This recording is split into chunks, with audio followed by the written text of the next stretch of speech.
r/AskReddit. NSFW. What is the best NSFW historical fact you know? The ancient city of Alexandria had one of the most famous red light districts, brothels, in the world. Once the prostitutes went on a strike and the economy of the city was at risk. So Cleopatra consulted one of the wise men in the library. And he suggested that they build another district as a competitor. Then they had two districts and the prostitutes of the first district had to end their strike. Oh wise man. The wenches aren't working, and we're in financial ruin. Whatever shall we do? Smash his screaming bowl on the floor. More duck-eyeing whores. If only they narrated history like that. Saint Lawrence was martyred on a gridiron. His last words were, "I'm well done on this side. Turn me over." He's now the patron saint of cooks and comedians. I'm not making any of this up. Goddamn, that is legendary. Literally. William the Conqueror allegedly smashed his testicles on the pommel of his horse's saddle, which eventually killed him. But that's not the end of it. During his funeral ceremony, they had placed him in a stone coffin/sarcophagus thing. It was unusually hot that day and his body swelled. Well, the coffin did not. So during his funeral, where he died by smashing his nuts, his body exploded. That poor tyrant just couldn't be put into the ground fast enough at the time. Funerals and burials were usually arranged by people who loved the deceased. Unfortunately for the recently dead William, he wasn't too liked. He died campaigning against his own son and nobody really wanted to put on his funeral. And so his dead and disgustingly fat body laid naked in a medical facility in Rouen for some time until some random knight took it upon himself to conduct the funeral. Little did the knight know when he took the task, but William was to be buried in Keene, which is about 70 miles away. So the knight decided to try to embalm the king himself, though I'm sure he winged most of it and found that most of his flesh and intestines were ripe with decomposition. The brave and iron-stomached knight then filled his body as much as he could with herbs and stuff and went about the leisurely boat ride down the Seine with a dead and bloated king. It gets worse. By the time they got to Keene, the intestines started to liquefy and filled the abdomen with putrid gas, and so a second embalming took place. And then a fire broke out in the city, stopping the funeral for a few days as he continued to stink and decompose even further. At this time his body was swelling more each day as the flames were put out around the city and the monks could attend the burial. Finally, it was funeral time. Right? Wrong. A legal dispute broke out over whether the church was built on the land of a local farmer. Bring in the 11th century lawyers. Fortunately, it was only about a week before they had decided that the church was legally built on the land and that William could be buried there. Good news for all. The bloated and liquefying body of William the Conqueror was finally getting a funeral. The monks started pushing him into his sarcophagus and then they were about to put him into the ground. But wait. There's more. The gravitigas didn't make the hole big enough. Suspending the funeral to widen the hole would take a whole day. But it was a combination of the residual heat from the recent fires and the putrid stench coming from the body of William the Conqueror's body forced the monks, gravitigas, lawyers, iron-stomached knight and a few nobles to take a calculated decision. Dig a wider hole or stuff the bastard, because he was called William the Bastard before Conqueror. Get it? Into the hole. They shoved. He exploded. His guts, liquefied intestines and organs, blood, hit, grey matter and visceral fats shot over and covered everybody brave enough to call themselves attendants to the funeral of William of Normandy. Some say that this is no way to treat a dead body, even by 11th century standards. Some say that he was a tyrant and treated everybody like shit, and so the honor and dignity of a respectful funeral isn't needed here. However, I say, albeit I'm just some dude on Reddit, that this was one final duck you to anybody around him. I think that on some level, William would have wanted to explode over everybody like that. Because he was a cruel and spiteful person who generally regarded people as beneath him. Good on him. He treated people in death exactly as he did in life, a burden who will ruin your day, no matter how much you tried to help. Edit. I'm fully prepared for the pro-am historians to peck holes into this stream of consciousness here. I'm too drunk to taste this chicken. This is the story that got me into European history. My history teacher was a miserable person. but she knew exactly what to do to get certain kids interested. Roman Emperor Commodus had an harem of 300 women and men, and spent most of his time there. If you had a harem that size, you'd do the same. Trust me, you'd find spot to hide away from the harem after 2 years. The first vibrating toy was diesel powered. BRRRTTRRTTRTTRTT. What's that noise? Oh. That. Nothing. Just my wife's treatment for hysteria. Is she ducking an A10? Belarus WWII, a high-ranking Nazi officer, had a brothel/concubine set up. Obviously. Not consensual. Well, some of the ladies didn't like the situation. And didn't like Nazis. So they put a landmine under his mattress. I call it the Belarusian space program.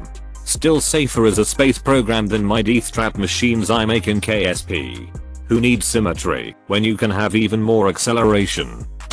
Not so much as historically as biblical. According to the Bible, right when Jesus is getting arrested by the Romans, a random unnamed naked guy just runs past everyone. He is never mentioned again, and it is unknown why they even put in the Bible. It's Mark 14:51-52 if you want to check it out. He's probably going to be a key character in the second coming. It's one of those Chekhov's guns things. So the commie guy was actually onto something. Mathematician Kurt Gödel suffered from mental illness and was paranoid he was going to be poisoned. He would only eat food his wife had prepared for him. In 1977, she was hospitalized for 6 months and could no longer prepare his food.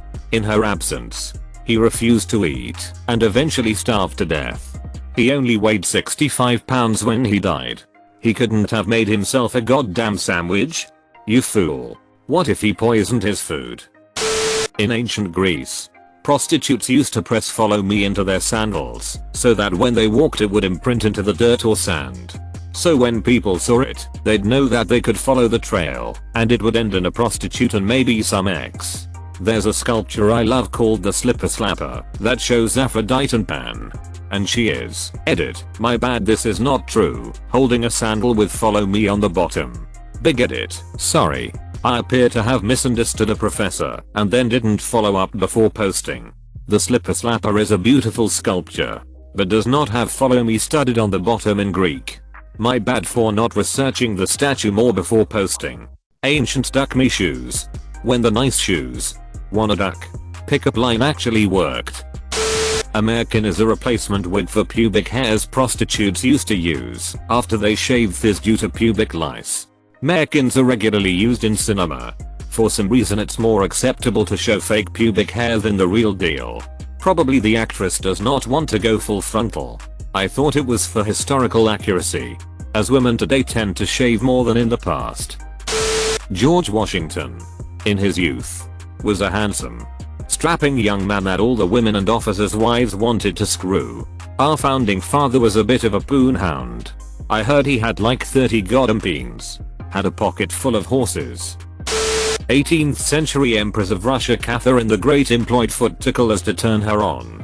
Her furniture had actual peens on it. Carved furniture peens. A lady I can respect. For that if nothing else. Define actual. The one about Gandhi regularly group bathing. Group sleeping/cuddling. And getting strip teases and lap dances from really young women. One of which was his grand, or great-grand, I can't recall, niece, to test his exhale restraint, or whatever. Lol. Gandhi was a huge unt. That's why he nooks everybody. In the war for Texas independence against Mexico, after the Battle of the Alamo, there was this Mexican woman who was a spy for Texas. Nicknamed the Yellow Rose of Texas, she went and seduced the Mexican General Santa Anna. And while they were hooking up, the Texans did a surprise attack and slaughtered many Mexicans and won the war. Probably got some facts wrong, lol. WTF. They didn't teach me this in 4th grade Texas history. I was told that he was just sleeping. I was told that he was just sleeping. Yeet. With some whore. Hitler had the hots for his niece Jelly Rorbel, 17, 23 years old, who was found dead in her bedroom after she shot herself in the chest with his own gun. Noting the fact that she lived with him until 1931. There are a lot of controversial aspects to that story, but also a lot of interesting pieces of information. Some historians speculate that they had a bizarre relationship and that probably she was the love of his life. He mourned her death for a week locked in her bedroom, denied food and wanted to kill himself. After that he kept her room as a shrine and kept her memories with him until near his death. So weird when banging your underage niece isn't the worst things you did in life. TBH, I'm starting to think this Hitler guy might not be so great.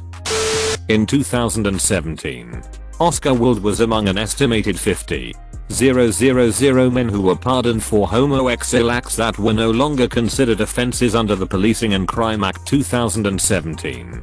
The act is known informally as the Alan Turing Law. Not that it matters to Mr. Wilde now, but 130 years is a long time to wait to have your name cleared. To which Mr. Wilde probably would have blithely quipped, better to have been infamous than not. Ottoman Padishah Selim II died by stepping on a soap and falling while chasing girls in his harem. At least his last memory was looking at bodacious bouncing buttocks and bouncy bombastic breasts. After Nero, how can you have a NSFW history thread without naming him, kicked his wife to death. He met a young boy named Sporus. According to some, Sporus held somewhat of a resemblance to Nero's late, killed, wife, Poppaea. And so Nero had the boy castrated and married him. During the marriage, they appeared in public as a happy couple as Nero paraded his new bride around to Greece and then back to Rome where he had married another guy named Pythagoras, not the maths guy. Nero called Pythagoras his husband and called Sporus his wife. Sporus was labeled the Empress. A lot of people think that Nero took to Sporus because of the guilt he felt for kicking his wife to death, as he even called Sporus Poppaea, the wife he kicked to death. Needless to say, Nero had issues and is classic in NSFW history. He ran the gamut of MFK with his mom, killed his wife, castrated boys who looked like his dead, murdered wife and kept them around for his pleasure/guilt. Married strong dudes, not that there's anything wrong with that, and ended up killing himself. I'm positive a lot of his history is propaganda, and I recognize how mental illness still goes diagnosed in today's world. Not to mention the ancient world. Also trying to look through the anti-Nero and revisions to find the truth is supremely challenging, but damn, that hit is ducked. Most likely, he didn't kick her to death. That was a rumor started by the patrician class who despised him. She most likely died from complications of miscarriage. The lower class folks loved him. Most likely. Hard to separate what is truth and what are rumors that became the history with any person, let alone an extreme situation like Nero. Don't know if it's true, but my history teacher told me about this one prostitute that got out of dying or something by showing the judges her boobs, claiming it would be against gods to destroy something so beautiful. According to the story I heard, that was in ancient Greece, which believed beauty was an indicator of virtue. Thus, her defense rested on being so beautiful she was obviously too virtuous to commit the crime. Edit, fixed spelling. If I remember correctly, she was on trial for blasphemy or something akin. Fath Ali Shah Qajar, second king in Qajar dynasty in Iran, about 200 years ago, had 160 wives. Nasiruddin Shah Qajar had about 50. In Islam you're not allowed to marry more than 4 wives at the same time. It is said that Nasiruddin Shah was once walking in his palace and saw a beautiful girl and asked if he could marry her. Everyone was looking at him weirdly and he asked why. One of his servants said that she was his daughter. But did he marry her? Gladly no. I can't bear the fact that he had so many wives. Don't want to add incest to it. Ducking like and subscribe.